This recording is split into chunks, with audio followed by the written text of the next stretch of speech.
سیدنا غوث اعظم سے کسی نے پوچھا آپ کو ساری دنیا کی دولت دے دی جائے، ساری دنیا کی دولت دے دی جائے اور آپ سے کہا جائے کوئی ایک خواہش کریں، کوئی ایک آرزو تمنا، تو آپ کیا کریں گے؟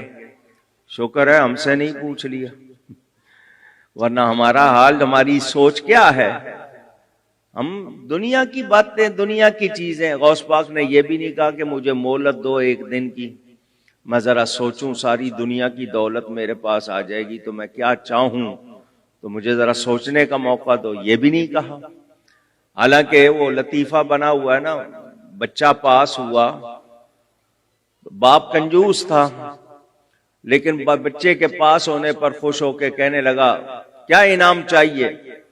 وہ بچے نے سوچا باپ نے پہلی مرتبہ آفر کی ہے، پیشکش کی ہے، تو کوئی میں چیز مانگوں. اس نے کہا ابا جان مجھے ایک دن کی مہلت دے دیں. اگلے دن وہ باپ کے پاس آیا، آپ کل پوچھ رہے تھے نا کیا چاہتے ہو، تو باپ نے کہا تم نے ایک دن کی مہلت مانگی تھی، وہ میں نے تمہیں دے دی، اب کیا چاہتے ہو؟ جو مانگا تھا وہ تو دے دیا. تو ہمارا تو یہ حال ہے. تو غوث پاک نے دیر نہیں لگائی، یہ نہیں کہا کہ مجھے سوچنے دو، فوراً کہا اگر ایسا ہوگا تو میں لوگوں کو کھانا کھلاؤں گا. اللہ والوں کی سوچ دیکھیں، اپنے لیے نہیں کہا کہ میں کوئی پلاٹ لوں گا، کوئی علاقہ بناؤں گا، کوئی جاگیر بناؤں گا، نہیں، فرمایا لوگوں کو کھانا کھلاؤں گا. یہ ملفوظ یہاں ختم ہو گیا تو اگلے نے لکھا دیکھو کھانا کھلانا کتنی بات، کہ غوث پاک نے بھی تمنا کی تو کھانا کھلانے کی.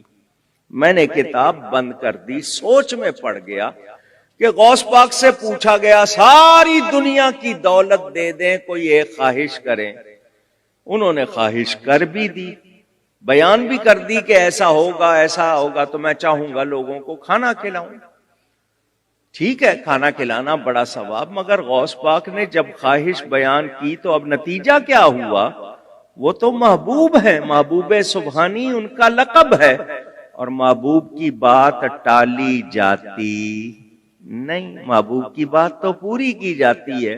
میں نے غوث پاک کی روح سے مدد مانگی، معنی سمجھ میں آ گیا.